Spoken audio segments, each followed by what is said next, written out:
Welcome to 2nd edition Wargaming, I'm Rob, and in this video we're going to cover shooting in Warhammer 40k 2nd edition.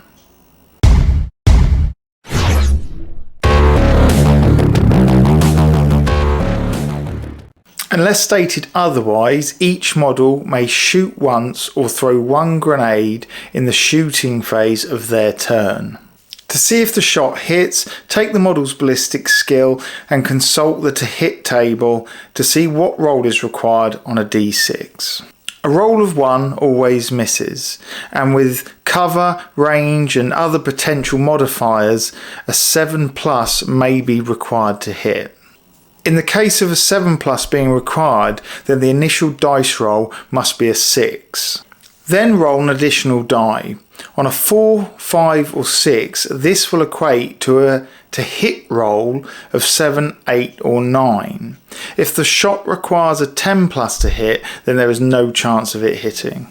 The potential to hit modifiers are -1 for soft cover, -2 for hard cover, -1 for fast target, i.e. it moved between 10 and 20 inches in its previous movement phase, -2 very fast target, the target moved over 20 inches in its previous movement phase, and -1 shooting from a vehicle moving at its fast rate. This applies to all weapons, including those mounted or carried in the vehicle. +1 large target, shooting at a large target such as a tank, building or very large creatures. -1 firing on Overwatch, shooting at a model which is either emerging from or entering into cover, or which is charging the shooter whilst the shooter is on Overwatch. Note, models shooting at fast or very fast targets use the target's maximum movement rate to determine the modifiers that apply. Again, this is only for Overwatch. In any other situation, it's the actual inches in distance moved which dictate whether it is fast or very fast. In 2nd edition, most models have a 90-degree firing arc to their front. Weapons can only be fired or grenades thrown at targets within that 90-degree arc. Okay, on to choosing a target. So without measuring, nominate the unit or models that are firing and nominate their intended target. Members of a squad, squadron or battery must normally fire at the same target. However, models with heavy or special weapons may fire at a different target to the rest of their unit. Whether firing as a heavy or special weapon or as a squad, they must target the nearest enemy unit with the following exceptions. The closest vehicle or monstrous creature may be targeted instead of the nearest enemy unit, and vice versa. A building or specific mission objective may be chosen as the target instead of the nearest enemy unit. Thanks to Rich from Bring and Battle Wargaming for reminding me of that one. Enemy units that are in hand-to-hand combat or that are broken may be ignored for units that are not. Targets in cover may be ignored for targets that are in the open. And small units such as snotlings, ripper swarms and nurglings may be ignored all the time unless they are within 6 inches of the firer. An unbroken line is required between the target and the firer. This is known as line of sight. All other models, including friendly models, will block this line of sight if it passes through them. Once a target is nominated and the line of sight is checked, the distance between the firer and the target may be measured to see whether it is within the weapon's range. Check the weapon's profile to see its short and long ranges and any modifiers it may have.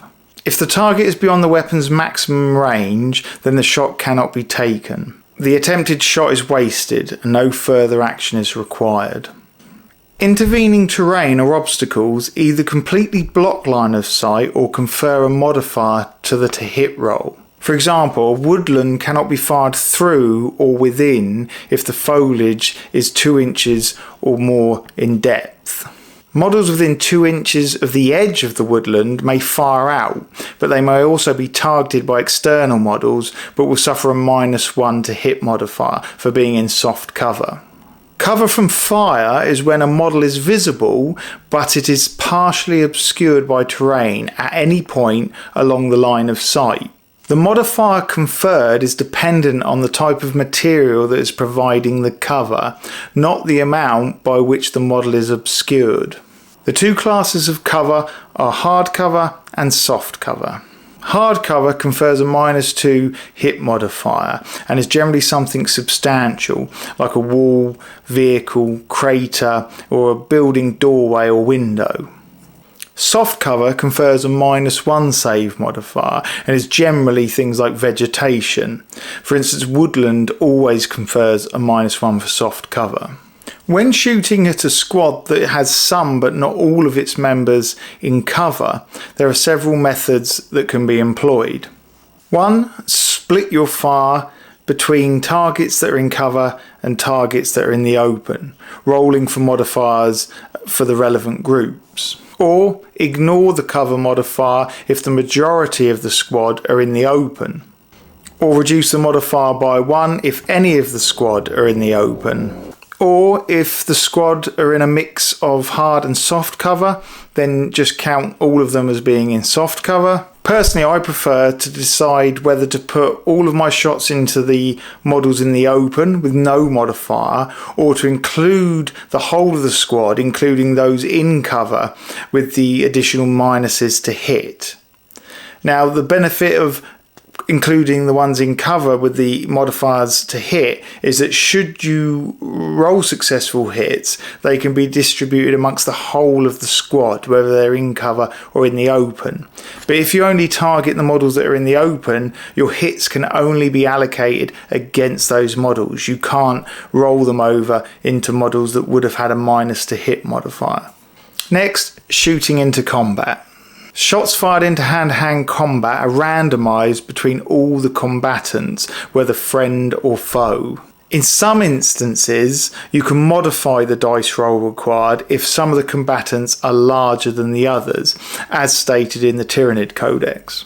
Vehicles can always be targeted, even if swamped by combatants, providing a line of sight can be drawn to the vehicle. Moving and firing. Some weapons are designated as move or fire weapons.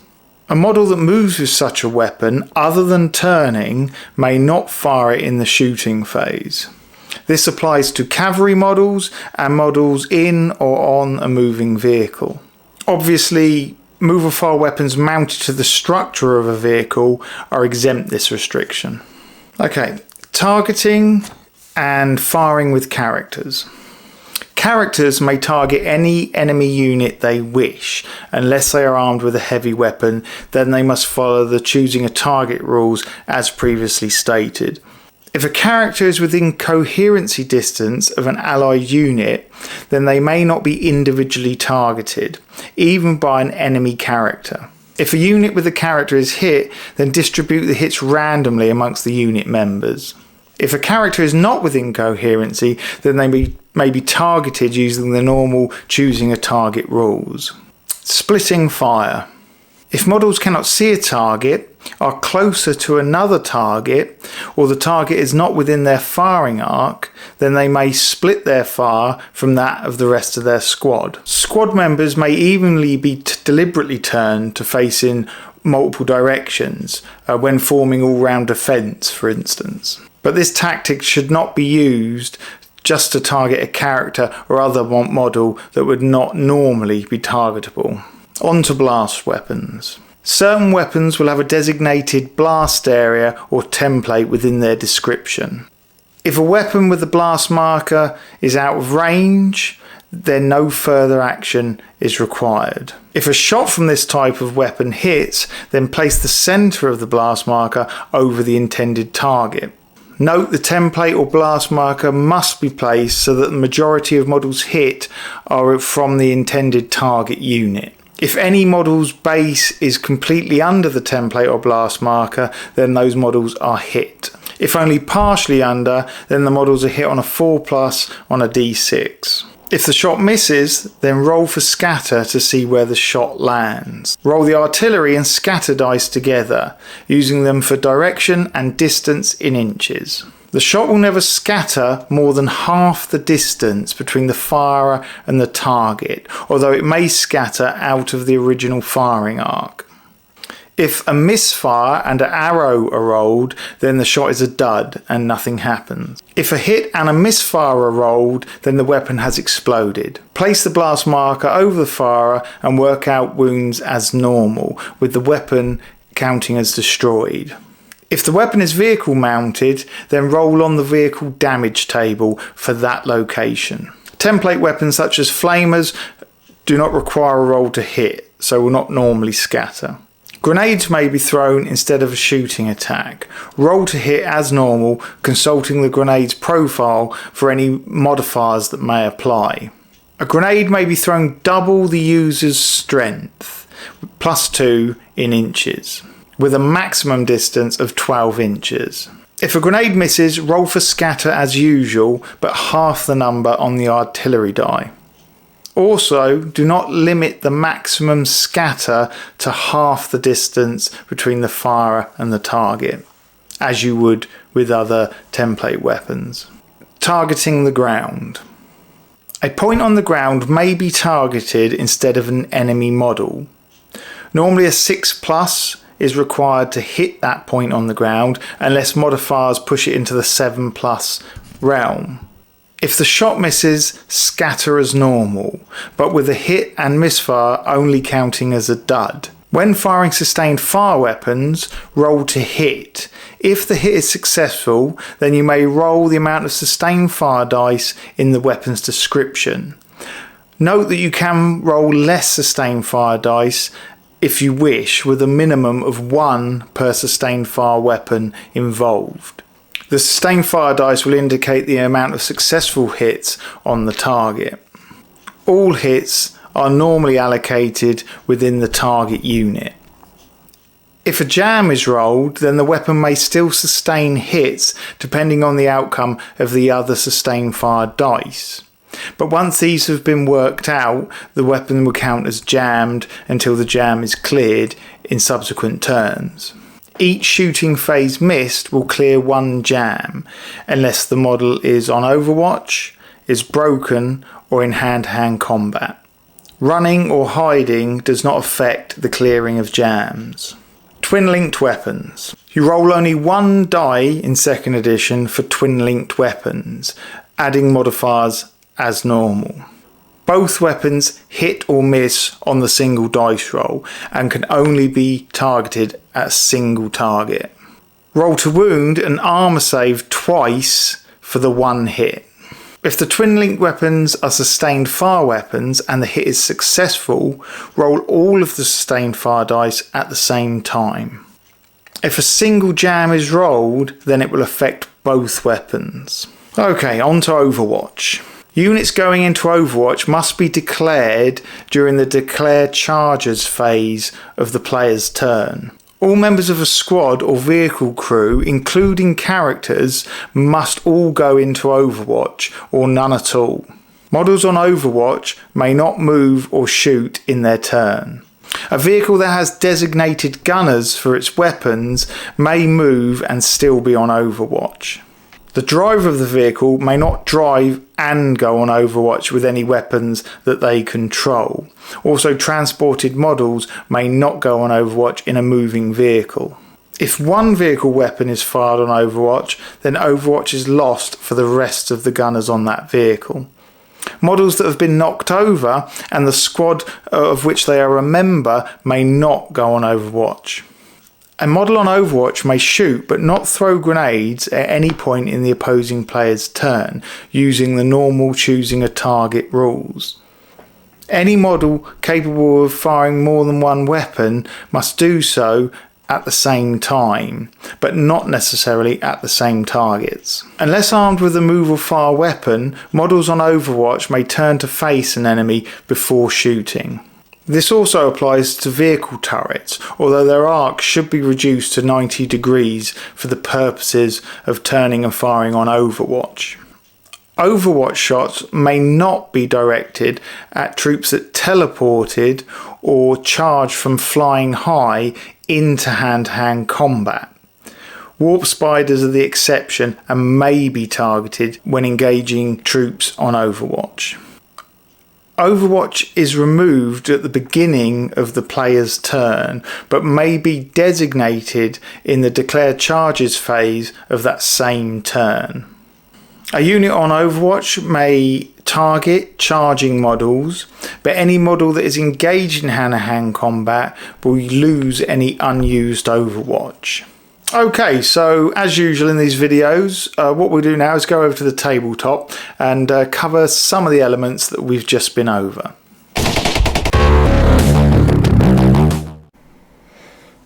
Okay, so let's go over the basic choosing a target rules. We've got 5 orcs here, one with a heavy weapon, and they're against a Ripper Swarm, 5 termagants in cover, 5 termagants in the open, and a Hive Tyrant, which is a monstrous creature, which is the equivalent of a vehicle for other armies.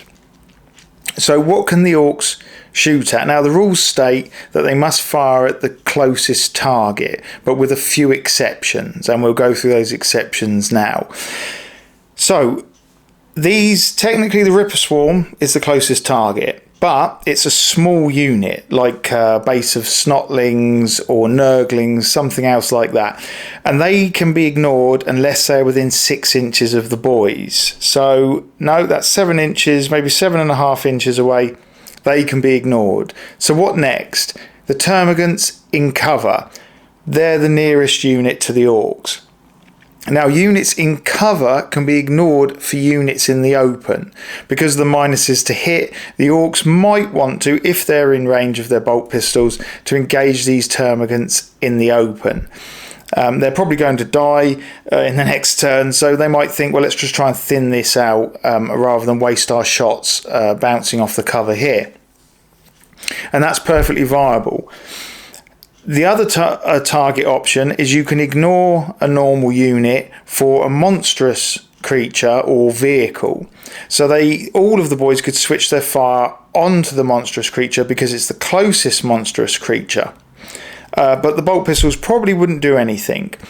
So they would probably want to aim at the infantry. Now that's where splitting fire comes in. And anyone armed with a special or heavy weapon, compared to the rest of the squad, can target independently. The fluff behind it is that they have a heavier weapon and they'd be on the lookout for targets of opportunity, something befitting that weapon.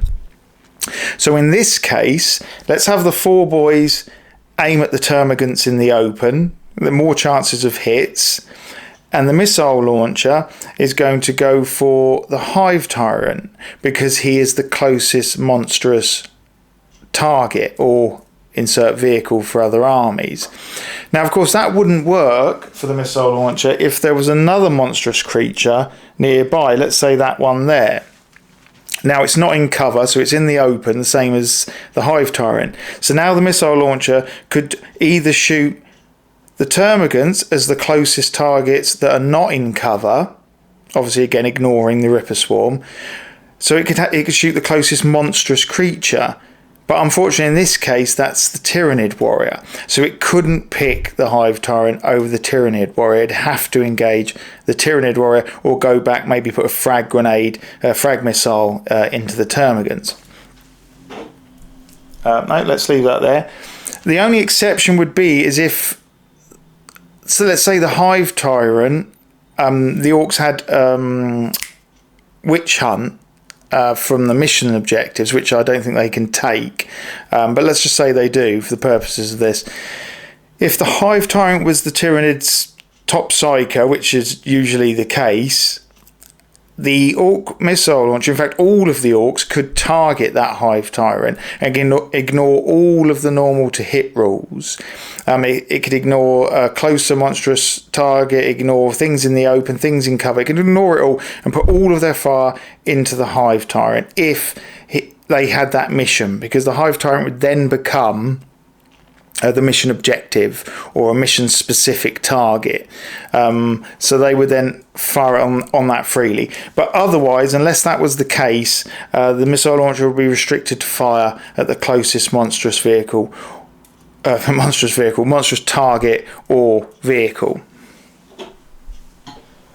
But in this case there's no closer monstrous creature, so the missile launcher could happily fire at the Hive Tyrant while the 4 boys put their bolt pistols into these termagants. And that's the basics of choosing a target. Okay, so the only other additions I'll add in at this point is that also broken troops can be ignored over troops that are not broken, or troops that are engaged in hand-to-hand combat. So if we move this terrain, so we've got troops in the open now. They're all in the open, no cover. That means the orcs technically would have to engage the closest target, obviously ignoring the Ripper Swarm again. The missile launcher would still get his freedom, but the guys would have to go for these. Now, if that unit was broken like that, then this unit could also be ignored as if they were in cover. Also, if this unit were engaged in hand-to-hand combat,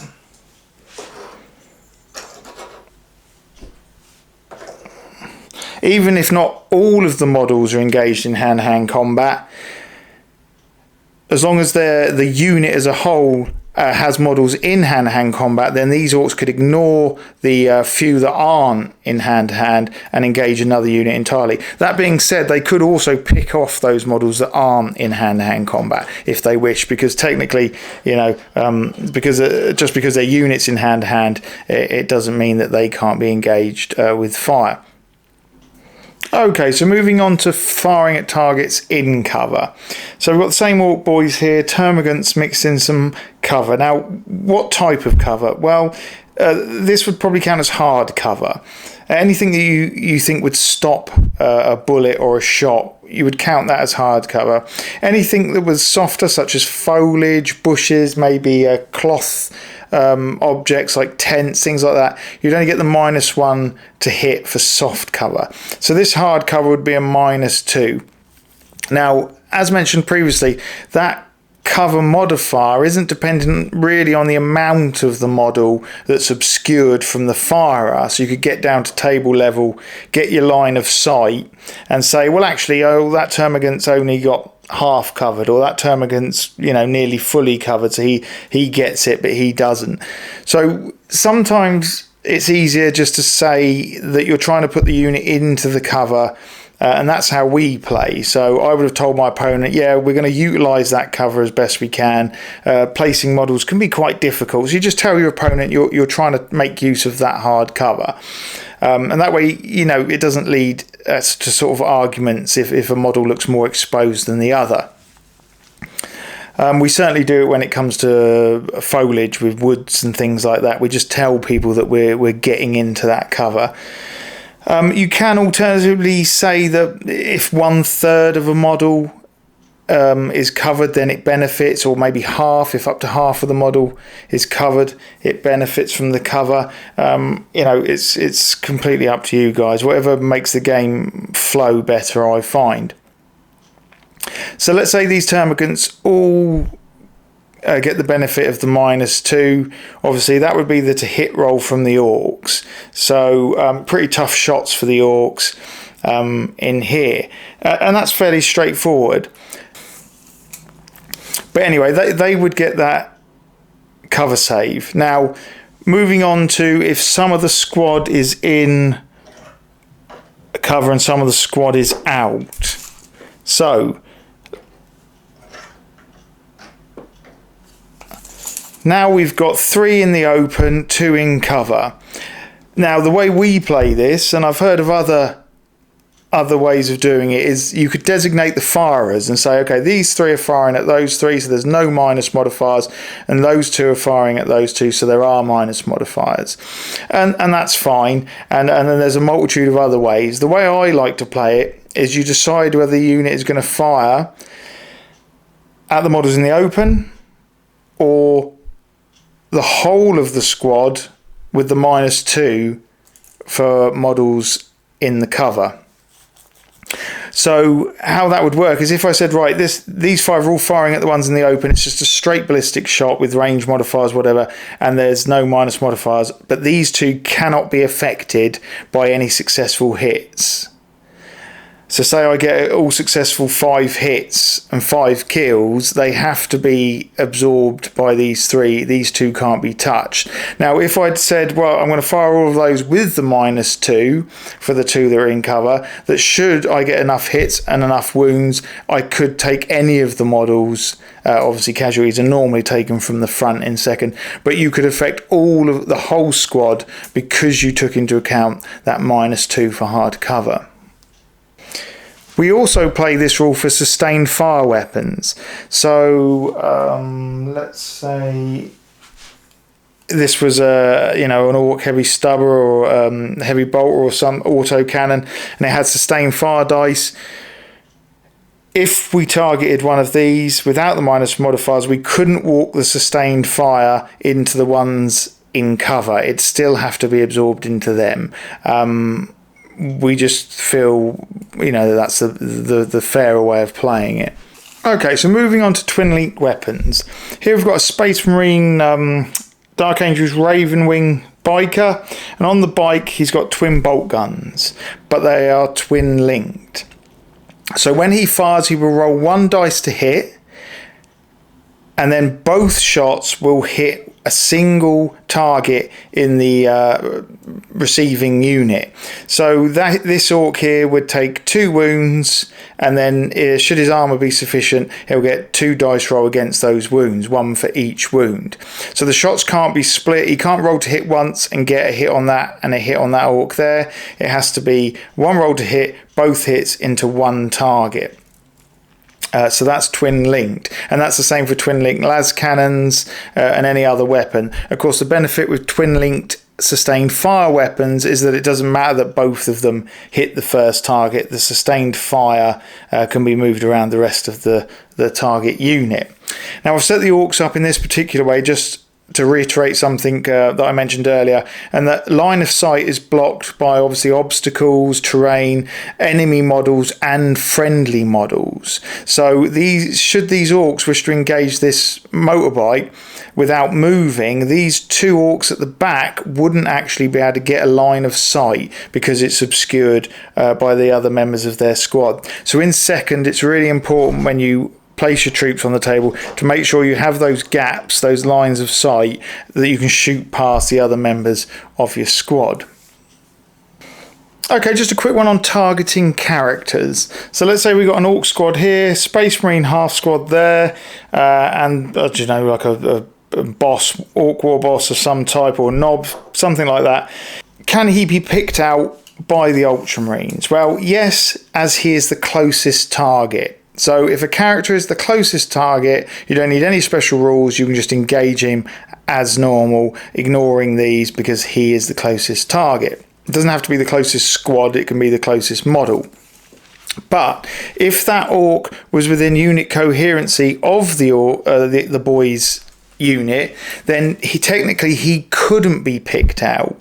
Now you could say that he is still the closest target because he's at the front of that squad, but we normally play it that because he's in coherency of the squad in the heat of battle, or with the smoke and the blast and everything else, he's just one model moving amongst the others. Now if he was the next size up, so like a monstrous sort of size creature or something on a bigger, say a 40mm round base, then yeah, you could differentiate between him and the rest of the models. But all the time that he's a normal orc size character, I would say he's mixed him with the rest of the squad. So if these guys say they rapid fire, that's 10 shots into this unit, and they got say 7 hits and 5 wounds, you would distribute those wounds or hits randomly amongst we'd probably do it amongst the front wave of orcs, ignore the last 2, but it depends. It depends how many shots, and then we would randomly roll to see where the shots fell, to see if the character gets caught up in it. Now, if the character is within 2 inches of the squad and he's actually, or even part of the squad, the only real way he could be included in the random allocation of hits is if he is visible any of the Space Marines that are firing, which he is, as well as all the other orcs. So the 10 shots fired by these guys would be distributed randomly amongst all of these orcs. Now, when I say that, the random allocation only really counts for the character. So you'd roll for random allocation, and say the character only gets 2 hits into him, I would then use all the remaining shots into the boys. So this boy wouldn't get 2, this boy wouldn't get 3, he gets none, he gets 1. I would just randomly allocate them to see if any of the hit the character, and once that's done, forget about the character and just put the rest into the squad. So the Space Marines could still wipe out the rest of the boys, but the character would, maybe only get a few of those hits onto him. Okay, so moving on to Overwatch. Here we've got 5 orc boys, one with maybe a heavy stubber or heavy bolter in 2nd edition. We've got a Scorcher here, and 2 units of termagants in cover. So these orcs are going to go into Overwatch during their turn. Now, of course, they'll do that in the declared charges phase of the turn, so it has to happen very early on. And that means they cannot move or shoot in that turn. So they go into Overwatch. Now, because of the fire arcs in 2nd, it's important to have your models facing in the direction that they want to face. And as I mentioned earlier, I just use the corner of a card to make sure that the orcs 90 degree will catch the Hormigants as they come around the corner. So that's then pretty much set on Overwatch. Now, interestingly, when we go to vehicles, if vehicles go on Overwatch, it's the same as squads. Everyone has to go into Overwatch. So you can't have the heavy weapon fire and the rest of the boys go on Overwatch. Doesn't work like that. If one's in, they're all in. And it's the same with vehicles. If one gun or member of the crew goes on Overwatch, then the whole vehicle has to go on Overwatch. But the added bonus with vehicles is that they can still move when they're on Overwatch, providing they have designated gunners for the weapons. So in this case of a Scorcher, it's got 2 crew, the orc sort of driving the bike and the gunner with the heavy flamer. So if this were to go on Overwatch, it could still carry out movement and be on Overwatch. But when Overwatch fire takes place, the orc couldn't take part in that Overwatch fire, the rider. He couldn't use his bolt pistol and add his fire because he moved the vehicle. And, that's the same for any other vehicle, say a Rhino that's got the twin bolters. Because the twin bolters are operated by the driver of the Rhino, he couldn't move and fire on Overwatch. So, for instance, let's say this Scorcher is going to move up to here. Now, one of the additional rules is fire arcs. Even though the Scorcher's got a 360 degree firing arc, because it's a turret, technically, like a Predator turret or anything like that, you have to kind of hone it in on a 90 degree arc when you go on Overwatch. So this turret doesn't move, it's glued down, but if it moved, I would angle it in that direction, check my firing arc and make sure it was ready. Now, if it doesn't move, I'd just tell my opponent, I'd say, look, I'm putting it into that arc to cover there with the heavy flamer, just so everyone's aware. That's those both on Overwatch. Put that down there. Now, firing on the Overwatch. If the Hormigants moved, but the Orcs and the Scorcher didn't want to fire, then they don't have to. So say the Hormigants head off in that direction, move up to here or further. If the orcs don't want to fire at that point, then they don't have to. There's no reason if they haven't got a reason to. Now, if the Hormigants come around and charge in to the orcs, again, they don't have to fire. The Scorcher could fire, or they could fire, or both could fire, or none could fire. It's totally the option of the units. But if the Hormigants make it into hand-to-hand combat, then that unit will lose its Overwatch. So, for instance, say there was only one Hormigant here and it charged that orc, the whole unit would lose its Overwatch. So you couldn't say, oh, okay, well that orc's engaged, but these guys are still on Overwatch, and we'll use them against these other Hormigants coming around here. It wouldn't work like that. You'd have to use your Overwatch pretty much to get rid of that Hormigant, because you wouldn't be able to keep it against other targets. To note here, obviously, the Heavy Flamer uses a template, and working out templates on Overwatch shots is really difficult. What it would advise is waiting for the Hormigants to finish moving, and then seeing what you can cover with the Heavy Flamer. So very difficult to get any of the Hormigans in there. Template weapons like this are really difficult to use, I find, in Overwatch scenarios. Unless the unit is moving past the Scorcher and just still happens to be in range and you can flame them. It's more suited to sustain fire weapons and other direct or fire weapons. Okay, so let's say these guys are on Overwatch, they're trying to cover here, but these Hormigants here at the bottom break cover and they come round. Whether they're going to charge or not, it doesn't matter.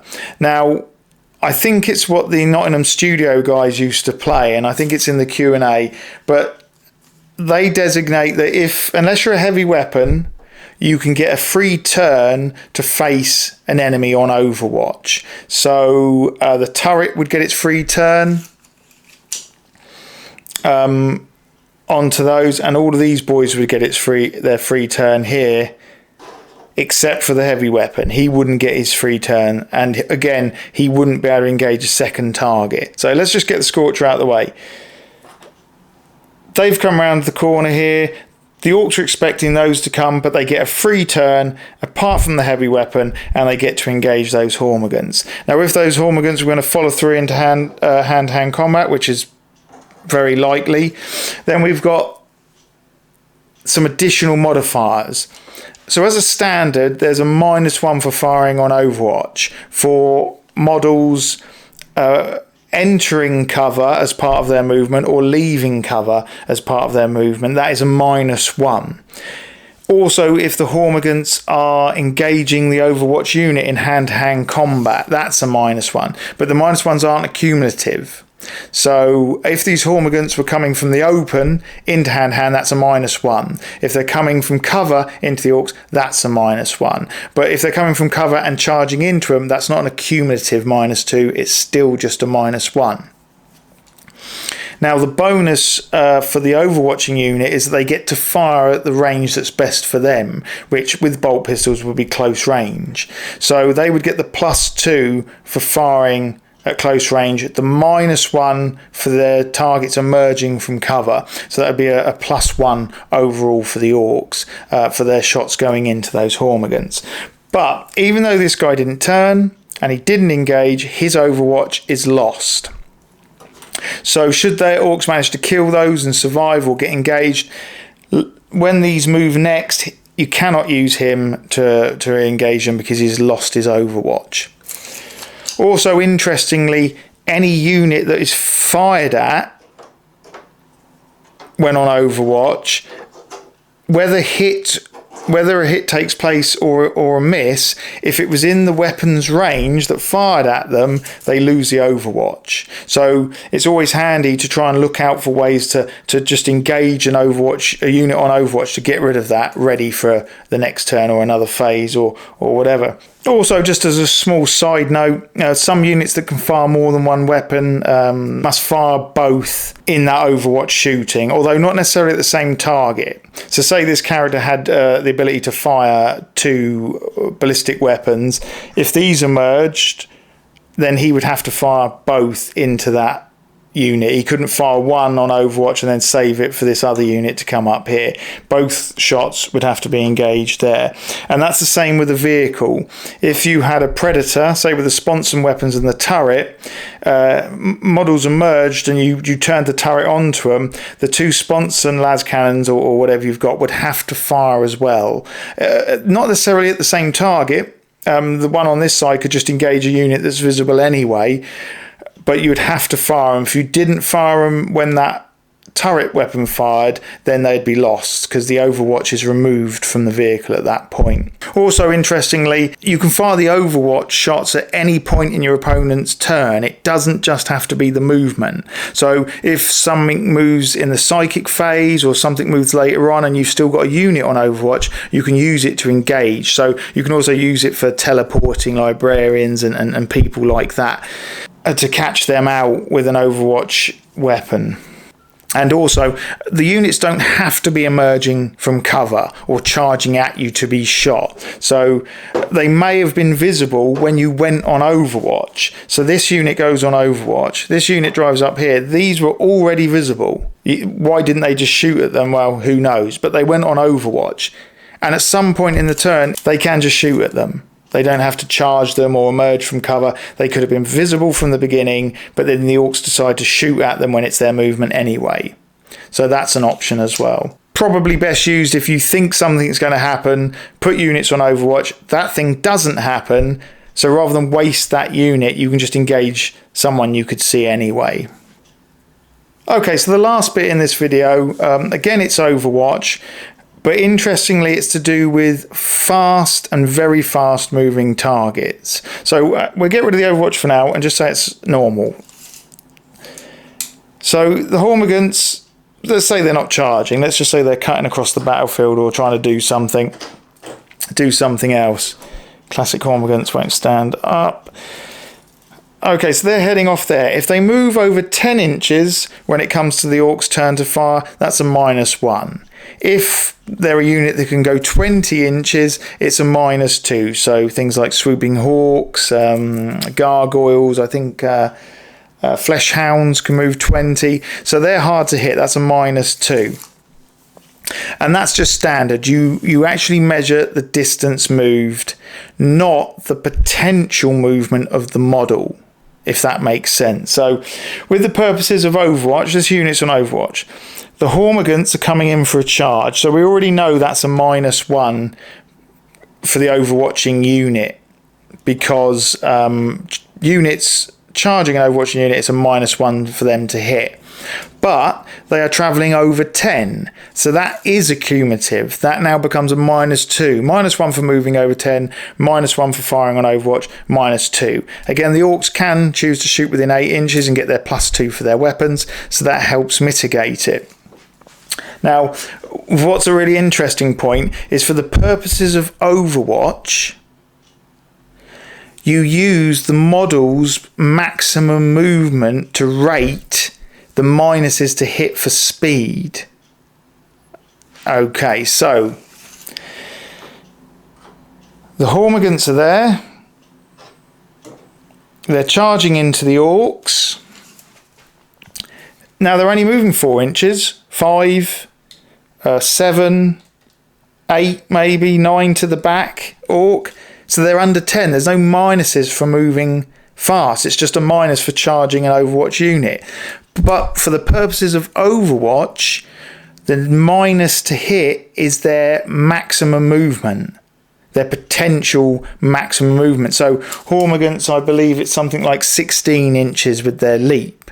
So even though they're well within 10 inches, they would still get the -1 to hit for moving over 10 inches.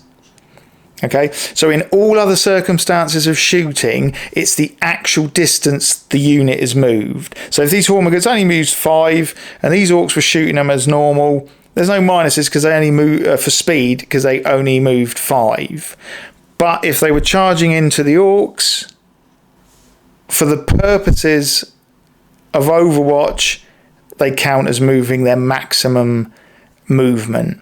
And what I think that represents, it's in the Q&A, and what that represents is the speed as opposed to the distance. So if we had Gargoyles here and they charged in, because their maximum movement is 20, we assume that they move at the speed of something that's going 20 inches. So it's a -2 into those to hit for speed, plus the -1 for charging. So it'd be a -3 to try and hit Gargoyles going into those Orcs, even though they only charged from 8 inches away, 9 inches, 10 inches even. It would count as if they'd moved their maximum distance. Again, it is for Overwatch, engaging Overwatch troops only, that method is used. In all other shooting, it is the actual distance moved in inches. Okay, so I think that's covered the majority of the shooting rules for 2nd edition. If there's anything that anyone wants to add, please put it in the comments below. It's just there as a resource for anyone who's trying to get into 2nd or maybe needs to refresh themselves. If I've got anything wrong, again, put it in the comments so we can help everyone out. Yeah, apart from that, I hope you enjoyed it, and I'll see you next time.